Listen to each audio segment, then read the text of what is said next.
Your mind has to be stronger than your feelings.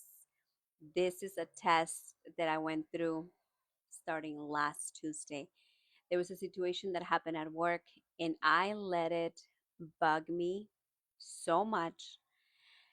And on Friday, when I was talking to my son on the way back home, it was like a shift that happened over the weekend between that conversation on Friday with my son, and then on Saturday I prayed over myself. I prayed over my thoughts. I journaled so much yesterday that I, at the end of it, because I was crying, I was journaling, I was praying, I was drinking coffee, and then I was drinking some tea, and I was just complete surrender to God. And I told God, take over the situation, because I'm not going to let this situation ruin my weekend. And thank God that it didn't. And I'm here to tell you that my mind had to have a shift. This morning I said, nope, no more. That's it. Snap out of it, girl. You're going to go in there at work and you're going to act like everything's fine. You prayed over yourself, you prayed over your work environment, and you're just going to go. And it was one of those things that as soon as I got to work, it was a blessing after a blessing after a blessing. And all I keep saying is, I sought the Lord and he heard and he answered.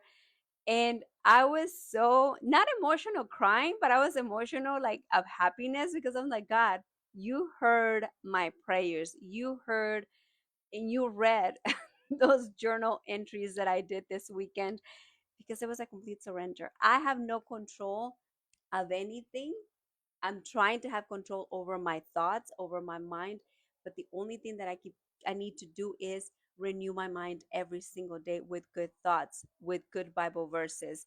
And I'm not saying that there's bad Bible verses, but like Bible verses to pray over myself. So I want to encourage you to make a list, because this is what I did on Saturday.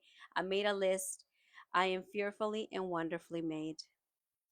Jeremiah 29:11, for I know the plans I have for you, plans for good and not disaster. Luke 1:45, blessed is she that believes that the Lord will fulfill the promises that he made her.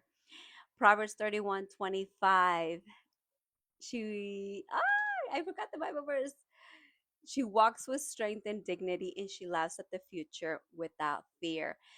All these Bible verses, I am beautiful, I am confident, I am smart, I am worthy, I deserve this life. All those affirmations, all those Bible verses, because I call them the Bible verses are affirmations for myself, help me to get out of this rut, help me to get out of these negative thoughts. So I want to encourage you, make a list, even if it's 2 3 Bible verses, or if it's a full journal entry, post them somewhere where you can see them and you can be reminded that you are fearfully and wonderfully made.